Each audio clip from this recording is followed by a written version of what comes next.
ભાવનગરના મેયર ભરતભાઈ બારડને મહિલા કોંગ્રેસની બહેનોએ રાખડી બાંધી। તાજેતરમાં મેયર ભરતભાઈ બારડે આત્મવિલોપનની ચીમકી આપી હતી, જે મુદ્દે મહિલા કોંગ્રેસના સભ્યો નારાજ હતા। તેથી બહેનોએ આજે મેયરને રાખડી બાંધીને તેમણે આવું કોઈ પગલું ન લેવું પડે તેની પ્રાર્થના કરી। તમામ બહેનોએ સુરક્ષા કવચ બનવાનો સંકલ્પ કર્યો।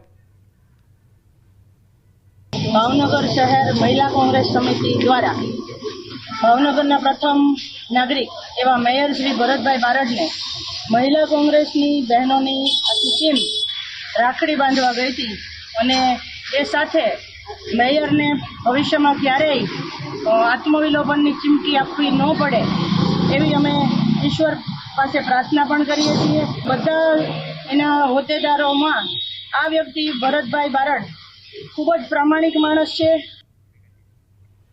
ભરૂચ સબજેલ ખાતે રક્ષાબંધનનો પાવન તહેવાર ઉજવાયો। કેદી ભાઈઓની સગી બહેનો અને વિવિધ સામાજિક સંસ્થાઓની મહિલાઓએ ભાઈઓને તિલક કરી રાખડી બાંધી તેમની દીર્ઘાયુ અને સુખાકારી માટે પ્રાર્થના કરી। જેલ ઇન્ચાર્જ NP રાઠોડના નેતૃત્વમાં કાર્યક્રમનું આયોજન થયું।